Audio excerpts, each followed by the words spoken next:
Assalamualaikum. Bagaimana kabarnya teman-teman advertising semester 3 Universitas Bina Sarana Informatika? Semoga teman-teman advertising dalam keadaan sehat dan gembira ya. Baik, pada pertemuan ini kita akan belajar tentang populasi dan khalayak sasaran media iklan. Nah, jadi akan ada dua pembahasan mengenai populasi dan khalayak sasaran. Oke, sebelumnya kita mengerjakan media brief, sebaiknya kita tahu dulu apa itu populasi dan khalayak sasaran. Kita mulai ya. Oke, populasi atau yang disebut juga dengan universe, yang artinya jumlah kelompok demografis yang menggunakan media periklanan. Contohnya, ada populasi wanita usia 20 hingga 49 tahun sebanyak 7.200.000 orang. Nah, kemudian contoh lainnya, populasi pria dan wanita usia 15 hingga 19 tahun sebanyak 2.465.000 orang. Nah, untuk jumlah orang pada populasi ini dapat dilihat dalam data statistik penduduk berdasarkan hasil sensus. Oke, nah di mana tuh kita lihat? Nah, ini kita lihat ada di dalam ya, Jakarta dalam angka, ada Bekasi dalam angka, ada Bogor dalam angka, kemudian bisa juga dilihat pada Depok dalam angka, atau juga pada Kota Tangerang dalam angka. Nah, di sini silahkan nanti teman-teman mencari data-data mengenai populasi dengan tahun-tahun terbaru. Nah, di sini saya memberikan contohnya adalah pada tahun 2016. Oke, dapat dari mana? Bisa nanti di-download di bps.go.id. Oke, gimana sih cara menghitungnya? Kita lihat ya. Nah, di sini populasi itu dihitung berdasarkan data BPS. Nah, jika ingin menghitung populasi pada kelompok wanita usia 20 hingga 49 tahun, maka jumlahkanlah kolom wanita dari usia 20 tahun hingga 24 tahun, 25 hingga 29, 30 hingga 34 tahun, 35 hingga 39, 40 hingga 44 tahun, 45 hingga 45 tahun. Oke, nah seperti ini. Nah, karena tadi kita ingin mensasarnya adalah populasi kelompok wanita, nah berarti yang dipilih adalah kolom wanita. Nah, kayak gini. Nah, itu dijumlahkan, nanti akan mendapatkan jumlah khusus untuk populasi yang wanita dengan kelompok usia 20 hingga 49 tahun. Atau jika ingin mencari populasi pada pria dan wanita, jadi ada pria dan wanita pada kelompok usia 15 hingga 34 tahun, maka jumlahkanlah kolom total dari usia 15 hingga 19 tahun, kemudian kolom 30 hingga 34 tahun. Nah, seperti ini nih yang kedua. Ya, yang dilihat adalah dari jumlah total antara laki-laki dan perempuan. Seperti itu. Ya. Nah, seperti apa nanti dapatnya? Nah, seperti ini. Jadi kita ketika punya populasi wanita di Jakarta, karena tadi kita pakai Jakarta dalam angka, berjumlah ya, hasil perjumlahannya 5.062.567 orang. Nah, di dalam populasi ini kita akan mendapatkan kelompok-kelompok usia berdasarkan tahunnya. Ada usia 20 hingga 49 tahun berjumlah 2.655.226 orang. Usia 10 hingga 19 tahun ada 717.140 orang.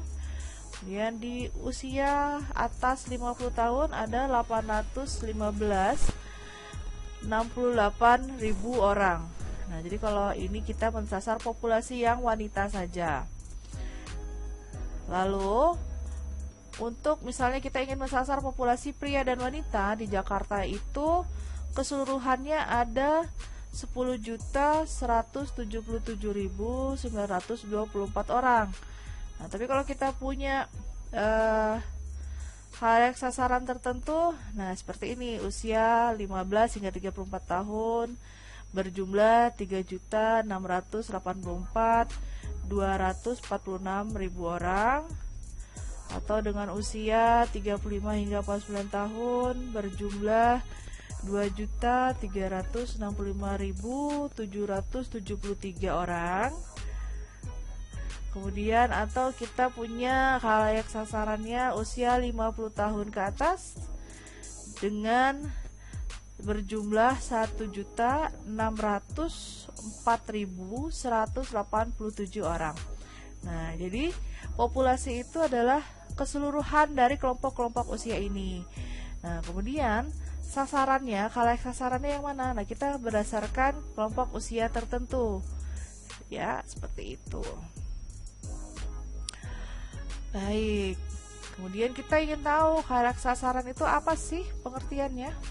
Nah, khalayak sasaran atau yang bisa kita kenal sebagai target audience itu adalah kelompok demografis yang ditentukan sebagai kelompok pendengar, pembaca, pemirsa suatu program dari media periklanan. Jadi semua kegiatan pemasaran dan periklanan dipusatkan untuk menjangkau kelompok yang dinamakan target audience.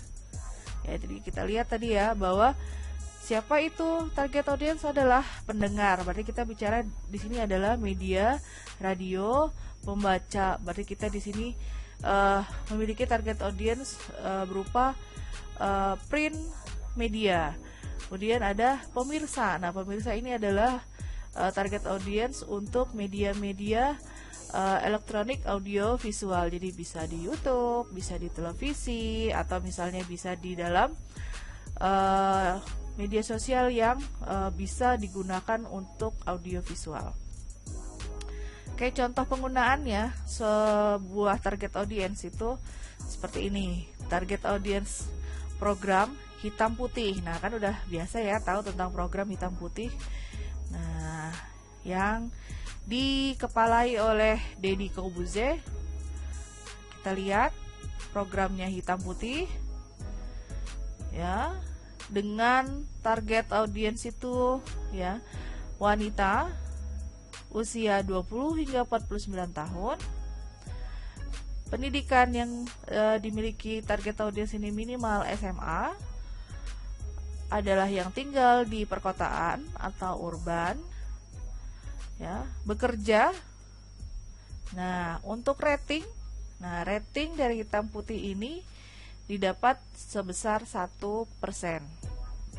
Nah, ini target audiensnya. Jadi ketika kita memiliki program acara, nah kita lihat program acaranya ini demografisnya ini ya, 20 usia, pendidikan, di sini geografis, di sini ada demografi lagi, bekerja. Nah, ratingnya ya, audiensnya pada program hitam putih itu sebanyak 1%. Oke. Target audience program hitam putih. Nah, ini tadi target audiensnya dengan rating 1%. Nah, sehingga jumlah audiens yang didapat untuk target audiens program hitam putih ya, pada tadi misalnya kita ambil adalah populasinya di Jakarta ya, nih tadi usianya segini, itu 1% dikalikan dengan jumlah populasi orang ya yang berjenis kelamin perempuan usia 20 hingga 49 tahun itu sebanyak 2.655.226 orang. Nah, berapa jadinya target audiensnya kalau kita punya rating 1%? Adalah sebesar 26.655.226 552,26. Nah, yang namanya manusia itu kan nggak ada yang koma ya.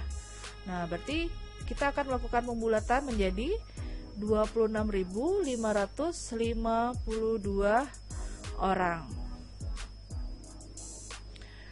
Kemudian, kalau target audiensnya untuk print media atau yang biasa kita dengar dengan jumlah pembaca.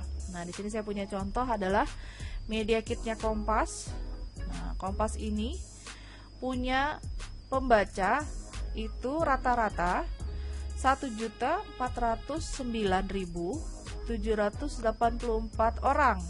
Nah, tapi yang namanya print media ini kan bisa dibaca oleh banyak orang. Nah, di sini dia memiliki kecenderungan bahwa satu kopi ya, satu berkas koran Kompas ini bisa dibaca sampai 2 atau 3 orang, sehingga jumlah pembaca untuk Kompas itu harus kita kalikan 3 ya, tadi karena jumlah pembaca yang kita inginkan, sehingga yang didapat dari rata-rata pembaca koran Kompas ini sebanyak 4.229.352 orang ya.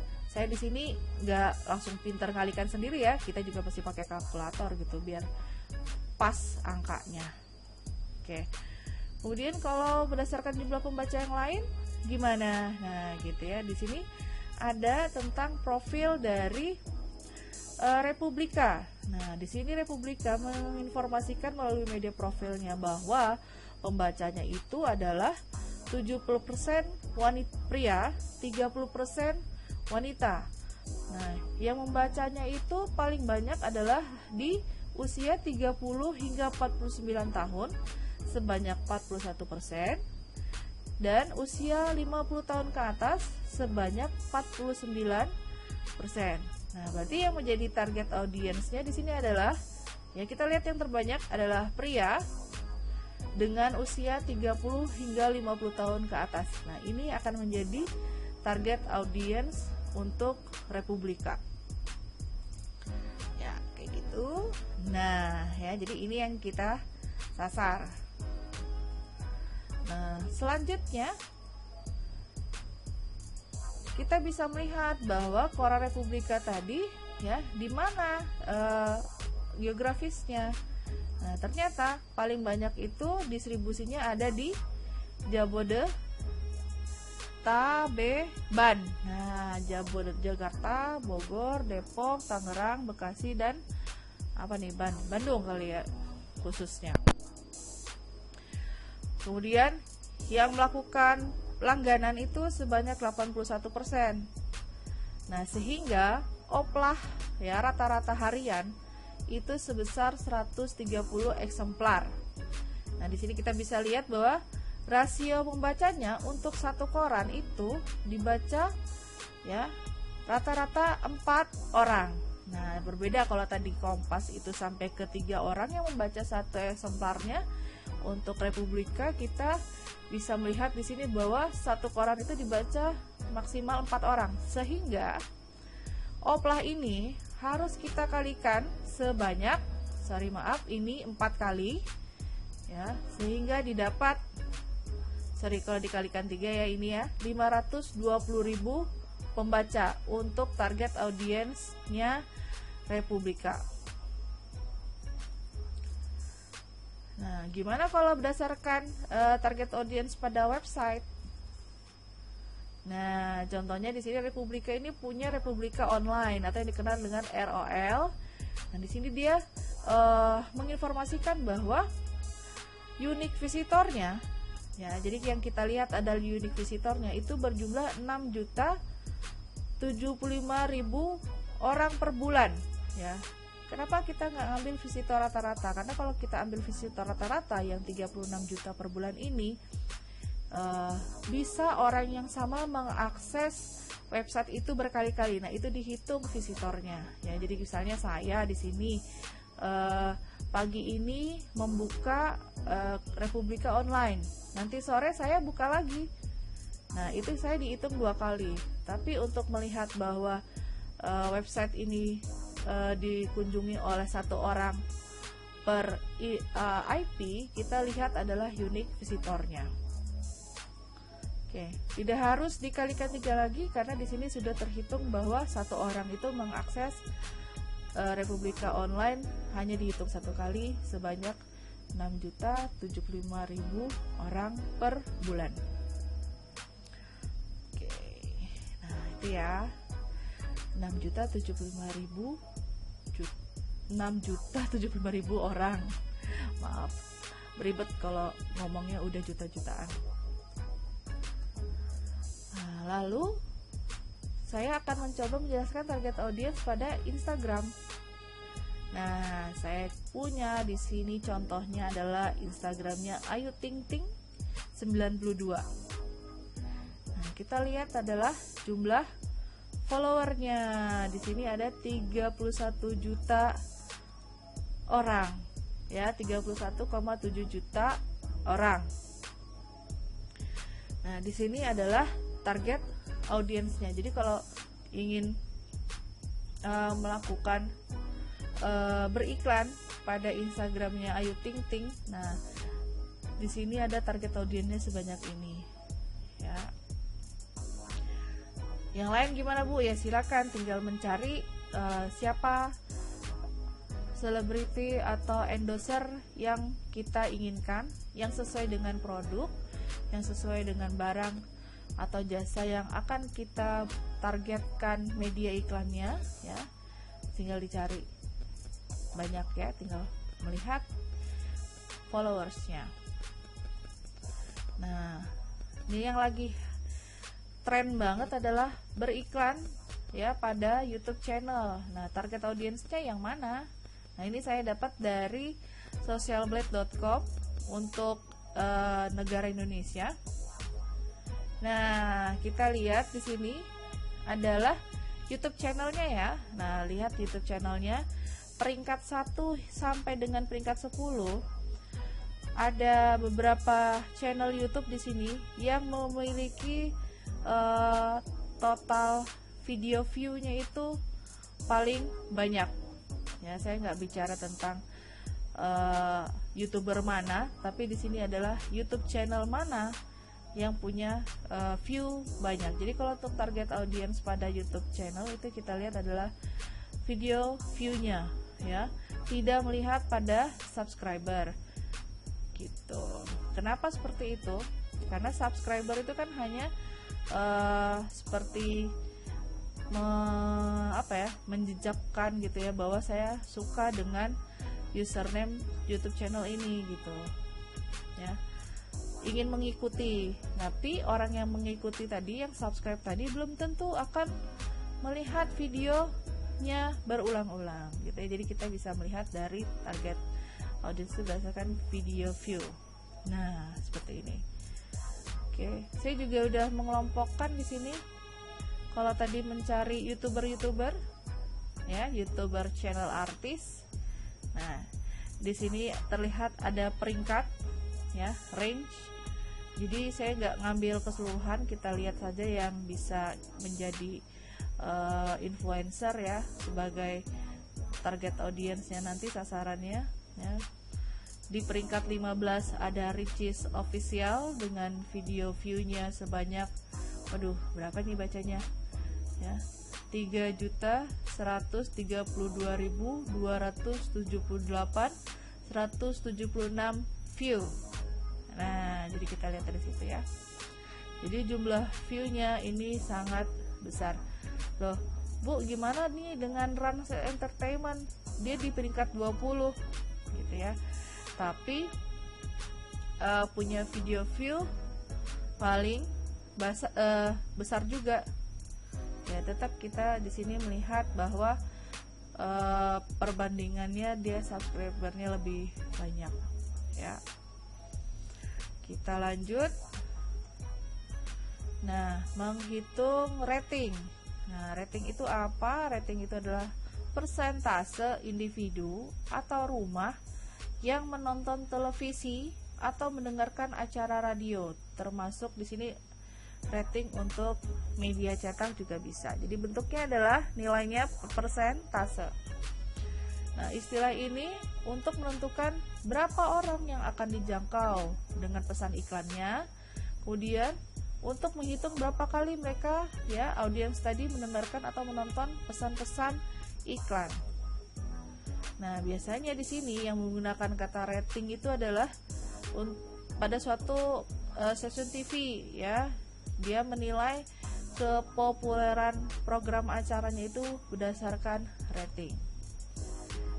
Ya, rating digunakan oleh stasiun TV atau siaran untuk menentukan harga iklannya nanti.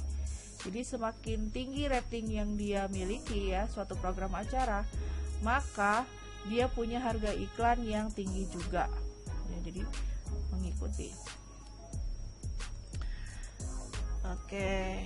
Nah, di sini bisa kita lihat program acara variety show. Kelihatan nggak? Mudah-mudahan kelihatan ya. Nah, yang biru ini adalah yang menonton program ya. Yang kuning ini tidak menonton program. Nah, ini berdasarkan apa persentasenya? Berdasarkan tadi jangkauannya stasiun TV itu nasional atau lokal. Nah, di sini rata-rata adalah yang TV swasta nasional ya. Ternyata yang menonton Liga Dangdut Indonesia di Indosiar itu besar, sebanyak 45,4%. Jadi ratingnya ini sangat tinggi. Sedangkan nanti untuk misalnya ada tentang apa ini? Brownies. Nah, Brownies obrolan manis di Trans TV punya rate itu 29%. Ya, jadi yang kita lihat Anda yang menontonnya saja. Kemudian di sini ada rating yang dikeluarkan oleh Nielsen ya, kemudian TVRI mengutipnya. Nah, di sini ternyata dari acara-acara ini 1 hingga 10 ya, ada Upin Ipin bermula di MNC. Program dari TVRI kualifikasi Piala Dunia Indonesia vs Malaysia di stasiun TVRI ini punya rating yang paling tinggi pada Kamis 5 September 2019. Ya jelas ya, yang namanya penggila bola itu pasti akan melihat acaranya nih tentang kualifikasi Piala Dunia Indonesia vs Malaysia. Ratingnya 5,8 ya. Kalah tuh Upin Ipin, kalah Anak Langit di SCTV, ratingnya hanya 2,6%. Jadi yang kita lihat rating program. Kalau yang share ini share dari stasiun TV-nya. Jadi stasiun TV itu mengambil share dari TV-TV lain sebanyak ini. Lanjut, di sini kalau kita ingin menghitung rating secara manual, ya rumusnya rating sama dengan jumlah audiens. Nah, audiens ini ada listener, readerships atau audiens televisi suatu media dibagi dengan populasi audiens, kemudian kita kalikan dengan 100. Nah, contohnya kayak gini. Ya, contohnya jadul nggak apa-apa deh. Di sini contoh wanita usia 15 hingga 60 tahun yang menonton Was-Was sebanyak, ya ini populasi berarti ya 3.167.000 orang.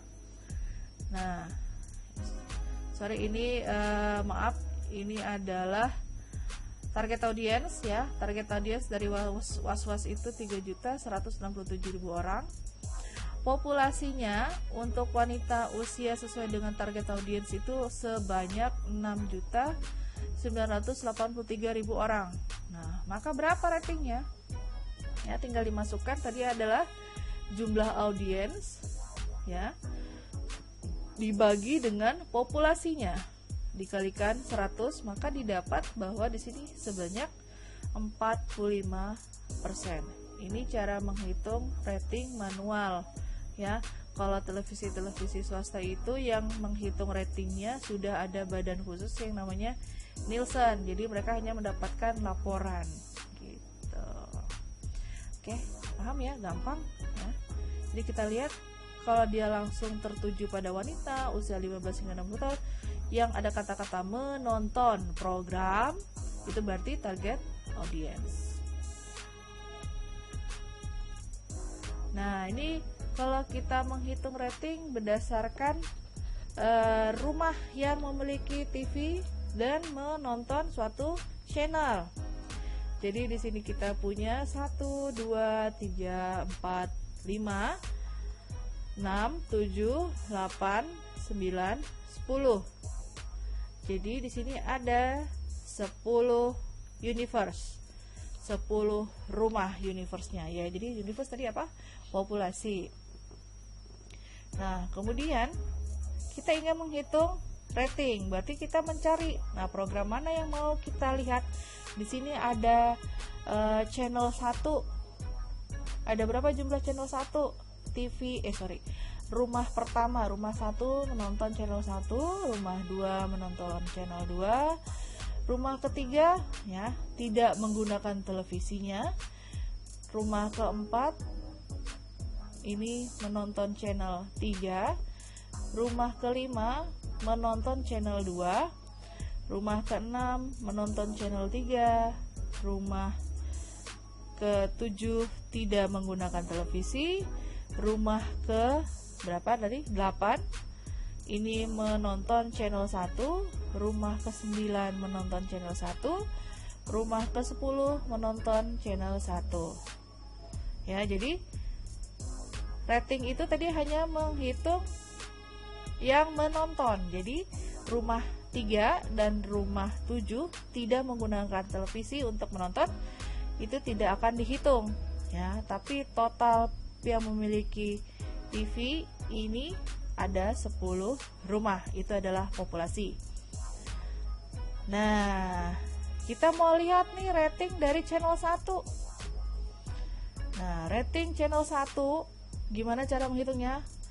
Jumlah semua channel 1 dibagi dengan populasi universe. Jadi ada berapa channel 1? 1, 2, 3, 4. Ada 4 channel 1 dibagi dengan 10 populasi, sehingga yang didapat dari total populasi itu ratingnya adalah untuk channel 1 40%. Mudah kan? Ya, jadi kita harus fokus tadi kemana? Bahwa akan menghitung rumah yang menggunakan channel 1 saja. Kemudian kita bagi dengan universe atau populasi. Nah, berikutnya, kalau tadi kita mau tahu rating, sekarang kita mau tahu tentang House of Using TV atau disingkat dengan HUT. Persentase rumah yang menggunakan televisi pada waktu-waktu tertentu dalam satu hari. Nah, kalau tadi ada rumahnya, kemudian ada juga PUT, people using television, orang yang menggunakan televisi atau orang yang menggunakan radio. Nah, tingkat HUT tadi beragam berdasarkan musim, waktu harian, daerah geografis, dan pasar. Jadi rumah-rumah tadi itu ya, House of Using televisi itu menonton TV-nya itu berdasarkan musim. Contohnya nih, kalau misalnya lagi musim puasa Ramadan, nah orang akan menggunakan televisinya ya sepanjang hari ya, karena misalnya dia pagi hingga siang nonton televisi, nah kemudian pas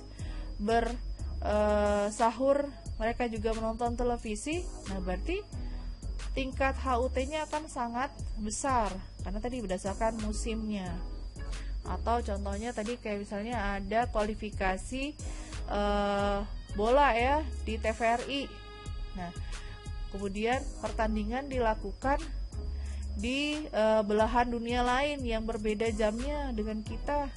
Nah, ini udah menyinggung waktu harian nih sama dengan musim. Nah, berarti akan ada perubahan orang menggunakan televisi itu di rumah pada jam dan waktu sesuai dengan tayangan itu muncul.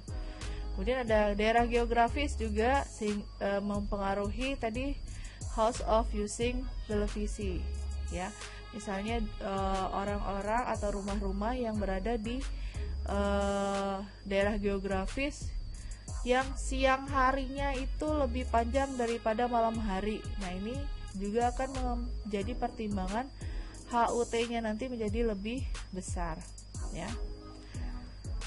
Oke, cara menghitungnya, rumusnya HUT sama dengan jumlah rumah yang menggunakan televisi untuk menonton, ya. Jadi ini benar-benar kata kuncinya, menggunakan TV, rumah yang menggunakan TV untuk menonton.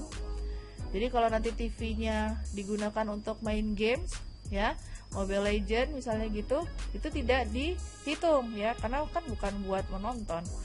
Dibagi dengan jumlah rumah, ini populasi, dikalikan 100. Nah, ini tadi ada penggambarannya pakai yang ini lagi, ya. Ada rumah 1 sampai 10. Ini berarti populasinya ada 10 rumah. Kemudian yang menggunakan TV ada 8 rumah, ya.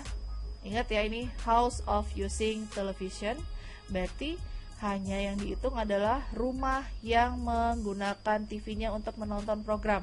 Berarti ada rumah 1, 2, 3, 4, 5, 6, 7, 8.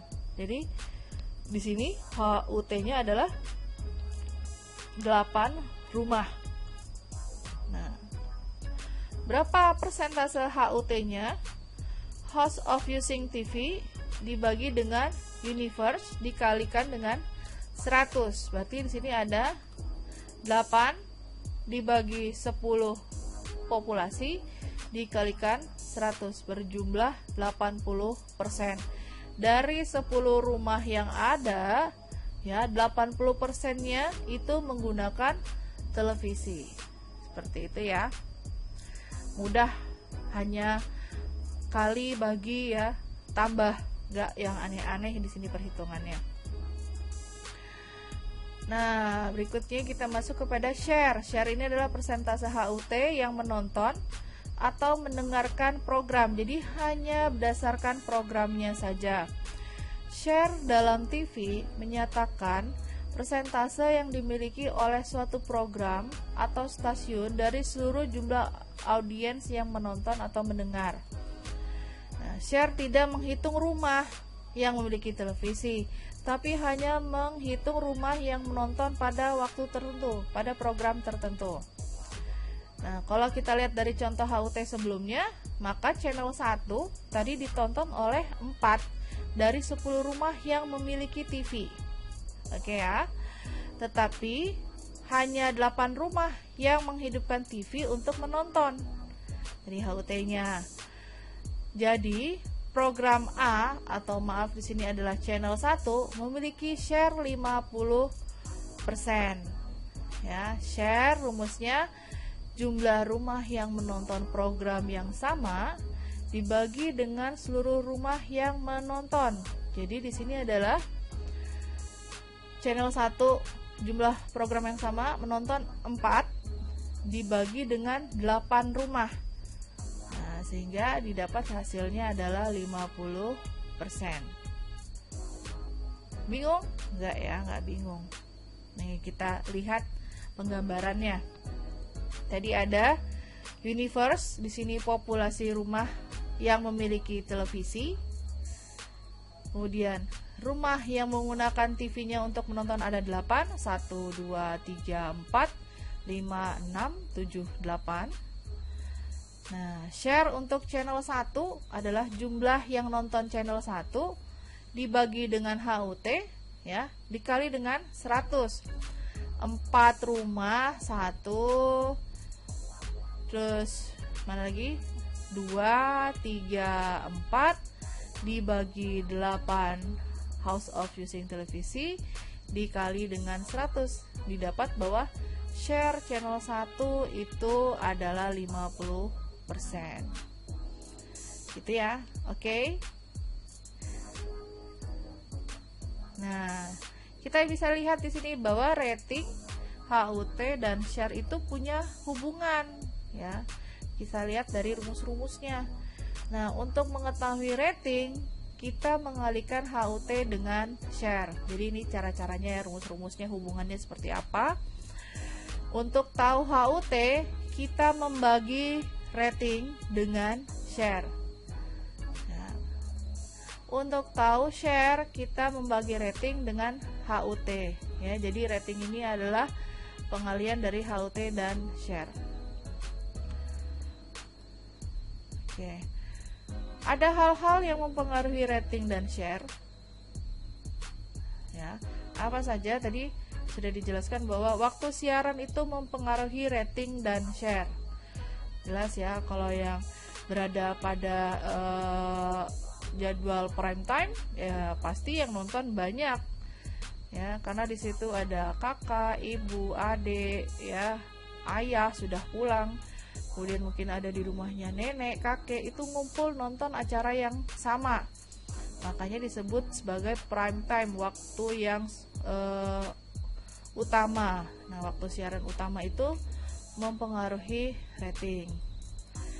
Nah, kemudian ada persaingan program acara, ini juga mempengaruhi rating. Nah, kalau program acaranya itu punya kompetitor, nah biasanya itu juga akan mempengaruhi rating. Ada apa dalam program acara satu ini yang bisa menyebabkan, misalnya kalau dulu contohnya kita pernah melihat ada Sumanto, ya, orang yang makan orang itu. Nah, ketika Sumantonya makan bagian tertentu, nah itu ratingnya naik. Nah, program talk show sebelahnya, ya, kompetitornya tidak memiliki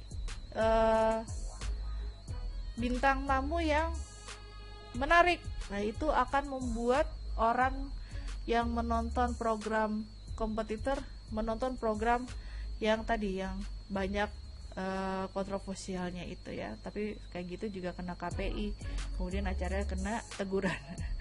Yaitu persaingan program acara.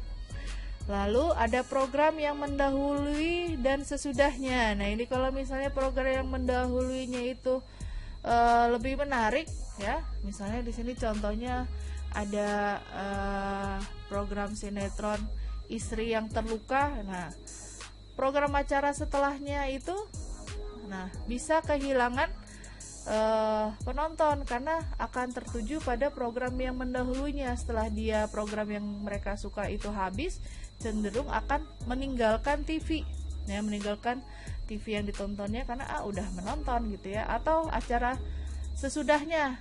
Nah, kalau acara sesudahnya ini ditunggu-tunggu, biasanya habitnya penonton itu adalah, ya, menunggu program acaranya. Jadi dia udah standby di depan televisi, jangan sampai program yang dia sukai, yang dia tunggu-tunggu itu terlewat.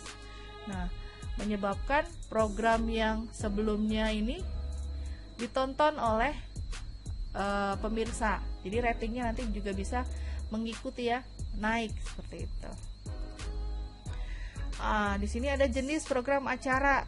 Nah, di sini jenis program acaranya ini berarti nanti akan mempengaruhi rating, ya. Jelas kalau program acaranya berita, kemudian beritanya berita ringan, nah ini biasanya ratingnya kecil. Kalau di Indonesia jenis program dengan berita yang kriminal, nah baru itu ratingnya tinggi, ya. Apalagi kalau misalnya si pelaku kriminalnya itu tertangkap atau tertembak, nah itu biasanya rating program berita kriminal itu sangat tinggi. Belum lagi nanti kalau misalnya ada depth interview, ya, bukan depth berita yang lebih jelas lagi. Jadi udah tadi ada pelaku kriminal ditembak, nah ada reka adegannya. Nah, itu biasanya programnya itu banyak yang nonton sehingga ratingnya dan share-nya juga menjadi tinggi. Kemudian ada riwayat jenis program. Nah, jadi kalau misalnya program acara itu kadang-kadang udah ada yang bertahun-tahun, nah kemudian penontonnya baik, tidak ada yang kena teguran KPI, biasanya ratingnya juga ikut, ya, ikut bagus. Atau di sini sutradara atau susunan pemain pendukungnya, misalnya hostnya tadi kayak misalnya Deddy Corbuzier, itu jadi penentu atau yang mempengaruhi rating program suatu acara itu tinggi. Lalu kita di sini akan mengetahui apa yang mempengaruhi orang menonton televisi atau rumah ya. Rumah itu menggunakan televisi. Ada dua hal. Pertama, waktu harian ya. Kemudian musim. Tadi sudah saya jelaskan ya, waktu harian berarti nanti tergantung dari program itu ada di jam mana. Kalau prime time ya, mulai dari jam 7 hingga jam 9 malam itu prime time. Itu otomatis yang menonton banyak. Regular time, nah ini biasanya jamnya ibu-ibu rumah tangga ya, dari jam 5 pagi hingga ke sore hari regular time ya. Kemudian ada fringe time, ini waktu-waktu tambahan. Ini biasanya untuk program-program acara yang musiman ya. Jadi ada program yang menyisip gitu.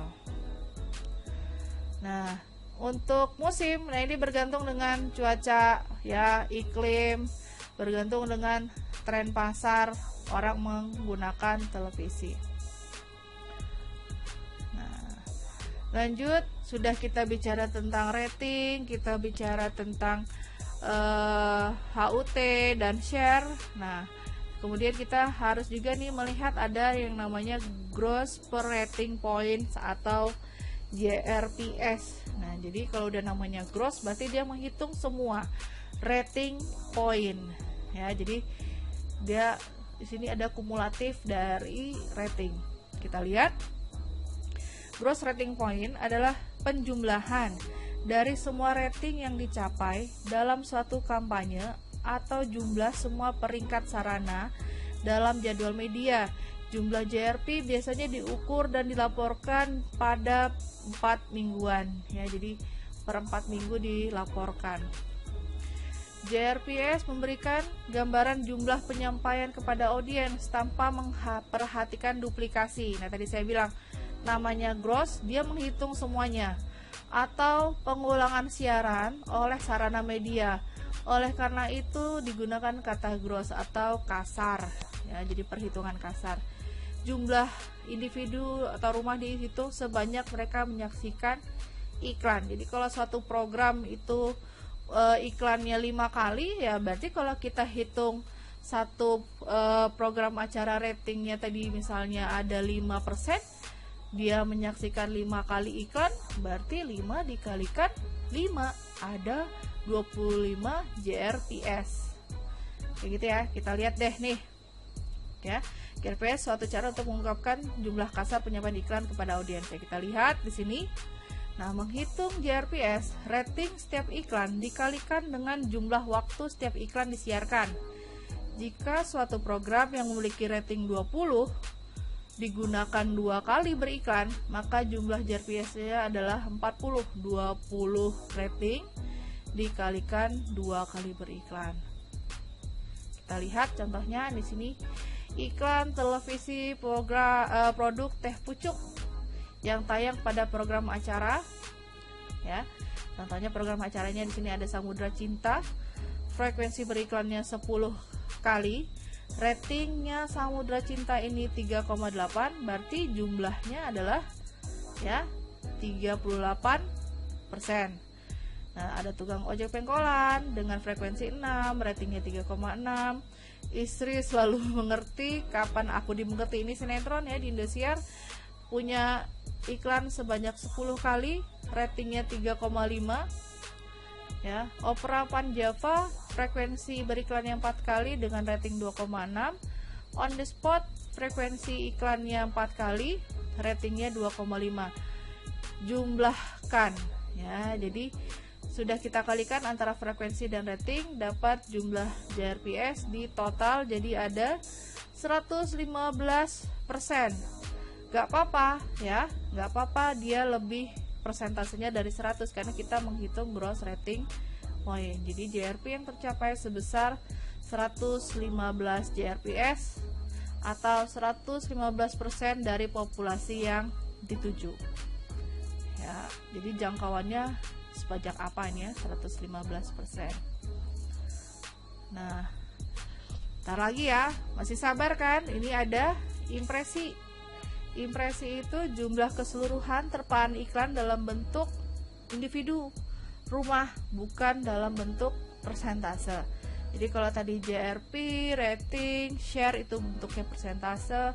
Kalau impresi ini lebih kepada jumlah orang atau jumlah rumah realnya. Ya, impresi ini banyak digunakan tadi di mana? Di audiens sasarannya YouTube channel atau misalnya dari Instagram gitu ya. Dia menghitung impresi. Karena mereka YouTube dan Instagram itu tidak menggunakan rating, tapi menggunakan jumlah follower, jumlah yang menonton. Nah, jadi kita hitungnya impresi. Oke, JRPS dan impresi adalah alat yang berguna untuk menganalisa dalam membeli media, tetapi keduanya tidak menunjukkan berapa banyak orang yang berbeda yang akan melihat bentuk-bentuk media atau berapa kali mereka akan menonton. Jadi tadi sama, gross ya, menghitung keseluruhan. Bagaimana menghitung impresi? Nah, ada dua cara. Satu, mengalikan JRPS persentase yang dicapai dengan jumlah orang yang ada dalam populasi. Jadi kita menghitung impresi berdasarkan hal yang kita ketahui. Cara pertama, kita mengetahui JRPS dan mengetahui populasi. Contohnya, jika diasumsikan jumlah populasinya 13 juta orang, kemudian JRPS yang diinginkan adalah 115 dari 34 penayangan, maka impresinya berapa? Ya, impresi JRPS dikali dengan populasi. Tadi ada berapa? 115 JRPS dikalikan dengan 13 juta orang. Ingat, tadi JRPS itu adalah persentase, jadi 115% dikalikan 13 juta. Didapat jumlahnya adalah 14.950.000 orang ya, karena kita tadi mengalikan dengan populasi. Ya, nggak masalah ya, karena memang lebih dari 100%. Tadi kalau 100%-nya ada 13 juta, 15%-nya tinggal penambahannya. Cara kedua, menjumlahkan audiens yang dicapai oleh siaran setiap iklan atau sisipannya di majalah ya dalam satu jadwal. Contohnya, nah kita mengambil tadi ya, karena saya bilang bahwa impresi itu pada YouTube channel atau pada Instagram. Nah, contohnya kita pakai YouTube aja. Sule channel audiensnya seperti ini, 671, 223.676. Nah, frekuensi beriklannya 2 kali, maka tinggal dikalikan jumlah audiens dikalikan frekuensi. Punya impresi 1.332.447.352 orang ya. Sama untuk YouTube Nek Carlos, Alshad Ahmad, Deddy Kobusher, tinggal nanti di total. Nah, di total menjadi 5 juta sekian.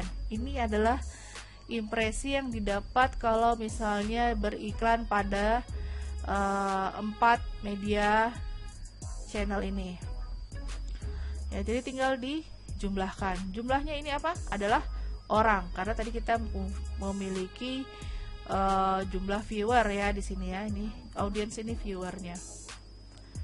Oke, itu dia materi perencanaan media iklan pertemuan 2 ya, yang membahas populasi dan khalayak sasaran.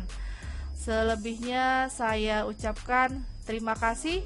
Semoga penjelasan yang diberikan ini bermanfaat bagi mahasiswa advertising semester 3. Oke, sampai jumpa di video pembelajaran lainnya.